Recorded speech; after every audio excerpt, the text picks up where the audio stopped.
Singapore, all smartphone batteries degrade over time, so it is not unusual for Apple to be slowing down the performance of its older phones to help prolong their battery life, according to experts. But some owners prefer faster performance instead.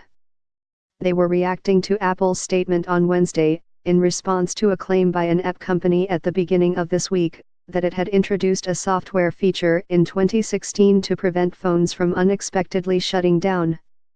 Apple said the move was meant to reduce power demands, which can have the effect of slowing the processor, when a phone's battery is having trouble supplying the peak current that the processor demands. Currently affected models are iPhone 7, iPhone 6, iPhone SE, and iPhone SE, with other models potentially receiving the same feature in the future. Ms. Carissa Chua, a consumer electronics consultant at Euromonitor International, said it was common for the battery, speed, and performance of all smartphones to degenerate over time with every update to the operating system and apps.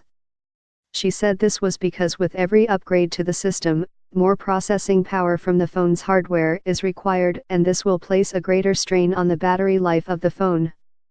Professor Subodh Mhais, Executive Director of the Energy Research Institute at Nanyang Technological University, said that rather than goading iPhone users to upgrade through making their older phones slower, Apple's move in fact helped consumers by allowing batteries to be used for a longer period. But, it's a trade-off.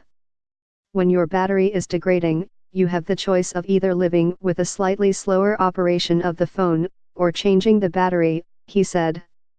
Professor Subodh added that a typical lithium-ion battery is rated up to 1,000 charging cycles, which averages to a battery life of about 3 years if a phone is charged once a day. He said, as one approaches the rated cycles, battery starts to degrade. All batteries which rely on electrochemistry, not just lithium-ion ones, go through a chemical reaction and, because of this, the material and battery life degrades. Ms. Kiranjit Kaur, a senior research manager for client devices at market research firm IDC Asia Pacific, said, I would think throttling speed to ensure larger gamut of devices get Apple software updates and support is a reasonable trade-off, but transparency would help build user confidence. She was referring to the traditional Apple reticence to share such software information.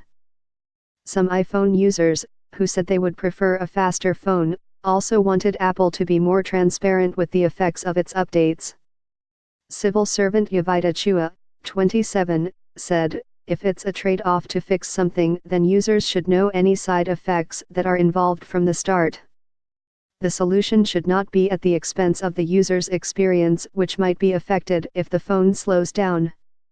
She has used an iPhone 7 for the past 4 months, and has not updated to the latest operating software as she has heard that battery life might be affected. Singapore Polytechnic student Kirsten Yip, 19, who has owned 3 iPhones, including the SE and 7 models, said, as a millennial, I am always on my phone, so fast performance is important to me.